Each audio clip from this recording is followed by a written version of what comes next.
हा आहे DJI Neo 2. DJIचा सर्वात स्मार्ट, सर्वात बेस्ट, सर्वात बिगिनर फ्रेंडली आणि सर्वात स्वस्त असा ड्रोन.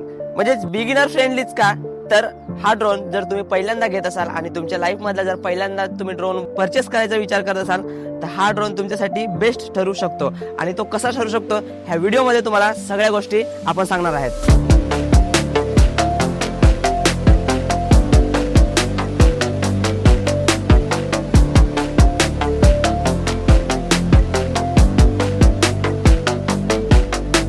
हॅलो वेलकम, नमस्कार आणि जोहार मित्रांनो, मी नयन कांबडी स्वागत करतोय तुमच्या पुन्हा एका नवीन व्हिडिओमध्ये. तर मित्रांनो, काही दिवसांपूर्वी मी माझ्या लाईफ मधला माझा पहिला ड्रोन परचेस केला होता, तो म्हणजे DJI Neo 2. तर ह्या ड्रोन बद्दल काहीशी माहिती तुमच्यासोबत शेअर करायची होती. बऱ्याचशा व्ह्यूअर्सचे बऱ्याचशा इंस्टाग्रामवरून आपल्याला कमेंट येत होत्या की हा ड्रोन कोणता आहे, ह्याची प्राइस कोणती आहे आणि मला सुद्धा ड्रोन घ्यायचा आहे. तर बऱ्याचशा व्ह्यूअर्सला हा ड्रोन घ्यायचा होता, तर त्यांच्यासाठी हा व्हिडिओ स्पेशली बनवतोय. ह्या ड्रोनची प्राइस, हा ड्रोन आपण कुठून घेतला आणि हा बिगिनर्स साठी ड्रोन कसा आहे, ह्याची व्हिडिओ क्वालिटी कशी आहे, सर्व ह्या व्हिडिओच्या माध्यमातून तुम्हाला सांगणार आहे. तर सर्वात पहिला प्रश्न, ह्या ड्रोनला आपण स्मार्ट ड्रोन का म्हणतोय? स्मार्ट ड्रोन म्हणण्याचे कारण मित्रांनो, ह्याच्यामध्ये दिले आहेत AI फीचर्स. तर ह्याच्यामध्ये तुम्हाला सब्जेक्ट ट्रॅकिंग, फॉलो मोड, ड्रोनी शॉट किंवा डॉल्बी झूम ह्या प्रकारचे अलग अलग जे फीचर्स आहेत ते ह्याच्यामध्ये बघायला भेटतील. आणि हा ड्रोन AI वर वर्क करतो. म्हणजे जर एखाद्या माणसाला सब्जेक्ट वरती ट्रॅक करायचं असेल तर त्याला ट्रॅक करून आणि ऑटोमॅटिकली फॉलो करतो. तसेच ह्या ड्रोनला उडवण्यासाठी तुम्हाला 3 मेथड दिलेल्या आहेत. पहिला मेथड आहे तुम्ही ह्याला RC कंट्रोलने उडवू शकता. दुसरा मेथड आहे तुम्ही मोबाईलने कंट्रोल करू शकता DJI फ्लायच्या ऍप मधून. त्याच्यानंतर तिसरा मेथड आहे, ह्याच्यामध्ये तुम्हाला बटन्स दिलेले आहेत. ह्या बटनच्या माध्यमातून तुम्ही ह्याला मॅन्युअली उडवू शकता. आता वळूया आपल्या दुसऱ्या प्रश्नाकडे, ह्याला आपण बिगिनर फ्रेंडली ड्रोन का म्हणतो? म्हणजे जर तुमचा पहिला ड्रोन असेल तर तुम्ही हा का घ्यायला पाहिजे? तर मित्रांनो, ह्याच्यामध्ये दिले आहेत, आपण जसं बोललो की AI फीचर्स दिले आहेत, त्याच्यामुळे हा ऑटोमॅटिकली सब्जेक्टला ट्रॅकिंग करतो. त्याच्यामुळे तुम्हाला मॅन्युअली कंट्रोल कमी करावे लागणार. तसेच ह्याच्यामध्ये बघायला भेटतात आपल्याला सेन्सर, जे की इथे लावलेले आहेत. ह्याचा फायदा काय आहे, ह्याच्यामध्ये तुम्हाला ऑब्स्टिकल अवॉइडन्सचा फीचर्स आहे ते बघायला भेटतील. म्हणजेच ह्या ड्रोनचे क्रॅश होण्याचे चान्सेस एकदम कमी आहे. ड्रोनची डिझाईन बघायला गेली तर ह्याच्यामध्ये तुम्हाला प्रोपेलर जे आहेत ते एकदम कव्हर मध्ये भेटतील.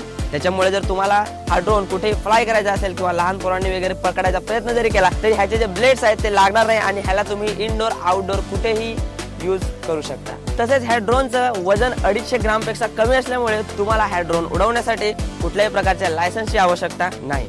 तसेच मित्रांनो, बऱ्याचशा जणांचा प्रश्न आहे की हा ड्रोनची व्हिडिओ क्वालिटी काय आहे? तर ह्या ड्रोनची व्हिडिओ क्वालिटी आहे, हा ड्रोन शूट करतो 4K 60 FPS मध्ये. तसेच जर तुम्ही रील शूट करताय म्हणजे व्हर्टिकल फॉर्मॅट मध्ये शूट करताय तर हा ड्रोन 2.7K प्लस 60 FPS मध्ये आपल्याला फुटेज शूट करून देतो. तर आता वळूया सर्वात महत्वाचा प्रश्न, म्हणजे जे सगळेच जण मला विचारत आहेत की हा ड्रोन मी कुठून परचेस केला आणि ह्याची प्राइस काय? तर मित्रांनो, हा ड्रोन मी पवई कॉडेक्स ड्रोन शॉप जे आहे तिथून ऑफलाईन परचेस केला होता आणि मी फ्लाय मोर कॉम्बो 58,000 मध्ये कॅश मध्ये परचेस केला होता. त्याच्यामुळे कॅश मध्ये जर तुम्ही हा ड्रोन परचेस कराल तर तुम्हाला थोडीशी प्राइसिंग कमी होईल. पण जर तुम्ही दुसऱ्या पेमेंट मेथडने जर परचेस केला तर ह्याची प्राइसिंग 1-2 हजाराने वाढू शकते. तर मित्रांनो, आता बघू शकता आपण गाडीवरती ड्रोन ठेवलेला आहे. खाली धूळ खूप जास्त आहे. मी एका दिवशी धूळमध्ये ड्रोन उडवला होता आणि ड्रोन वरती खूप जास्त धूळ उडली होती. तर आता तुम्हाला ह्याची स्टेबिलिटी दाखवतो आणि ड्रोन आपण फ्लाय करूया.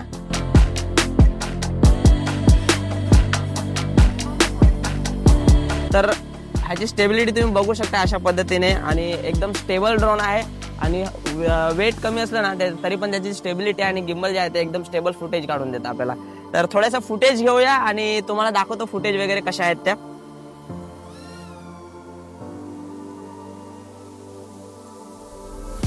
तर गाईज, ह्याच्यामध्ये तुम्हाला बिगिनर फ्रेंडली ड्रोन का म्हणतो, तर ह्याच्यामध्ये सब्जेक्ट जो आहे तर ट्रॅकिंगचा ऑप्शन आहे. आपण अशा पद्धतीने जर सब्जेक्ट ट्रॅक केला तर आता मी ह्या बिल्डिंग बद्दल पूर्ण सर्कल मारेन आणि हा जो आहे ह्याला बिल्डिंगला फॉलो करेन.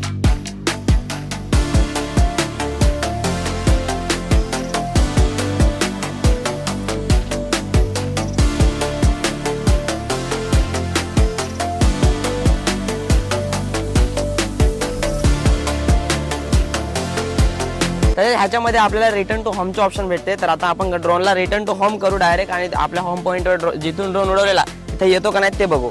तर guys, drone return to home आलेला आहे आणि लँड करत आहे. बरोबर मी बाईक वरनं उडवलेला होता. आता काय माहिती बाईक येतोय का कुठे उतरता येतं. ड्रोन कॅन्सल करेन जर ठिकाणी नाही आला तर. मातीत उतरवणार नाही कारण मातीत मला आधी धूळ उडलेली आहे त्याच्यावरती. आणि हा एकटेड बाईक वरती उतरतो का नाही बघू.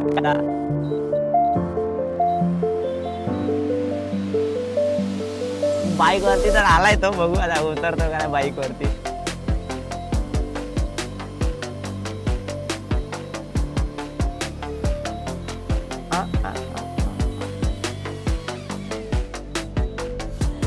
थोडा बघा इथं उतरला, आपण उडवला कुठून होता बघा, इथं उतरला आपण, उडवला आता इथून. म्हणजे ॲक्युरेसी आहे, चांगली ॲक्युरेसी आहे. म्हणजे जिथून उडवला तिथून आला ड्रोन त्या ठिकाणी. ह्याच्यामध्ये दुसरेच काही मोड्स आहेत, म्हणजे फॉलो मोड आहे, ड्रोन शॉट आहेत. तर ते मोड आपण दुसऱ्या व्हिडिओमध्ये कव्हर करूयात आणि ह्या व्हिडिओमध्ये इथेच थांबूयात. भेटूया पुढच्या व्हिडिओमध्ये. व्हिडिओ आवडला असेल तर लाईक नक्की करा आणि हा ड्रोन घ्यायचा विचार करत असाल तर आपल्याला सबस्क्राईब नक्की करून ठेवा. आणि तुमचा काय प्रश्न असेल तर कमेंटमध्ये विचारा, त्या प्रश्नावरती आपण व्हिडिओ लवकरच लगेच बनवून टाकू.